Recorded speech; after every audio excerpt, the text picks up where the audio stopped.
আপনার আজকের সিদ্ধান্ত এক মুহূর্তে আপনার কালকের ভাগ্য রূপান্তরিত করতে পারে, তাই সিদ্ধান্ত বুদ্ধির সাথে নিন। এটা স্বার্থপরের যুগ, অতিরিক্ত সরল হলে মানুষ তোমার দাম দেবে না।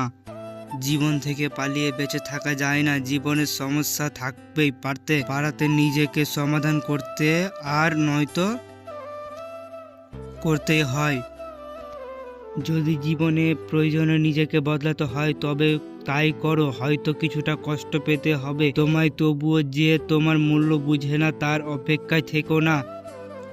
অন্ধের দেশে আয়না বিক্রি করা আর বিশ্বাসঘাতককে বিশ্বাস করা একই ব্যাপার। ময়লা শুধু পাশের ডাস্টবিনে থাকে না, কিছু মানুষের অন্তরেও ময়লা থাকে। ভদ্র ব্যবহার করা উচিত, তবে বেশি ভদ্র ব্যবহার ঠিক না, কারণ ভদ্র ভাষা সবাই বোঝে না। যাদের নিজের কোনো যোগ্যতা থাকে না তারা অন্যদের নিয়ে বেশি সমালোচনা করে।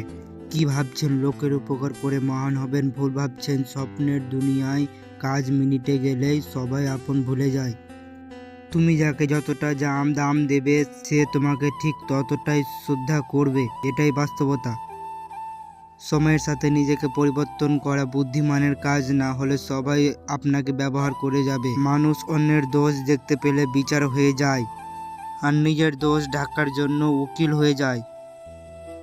জীবনে খারাপ সময় আসাটা খুবই দরকার, নয়তো মুখোশের আড়ালে লুকানো মানুষগুলোকে ঠিক চেনা যায় না।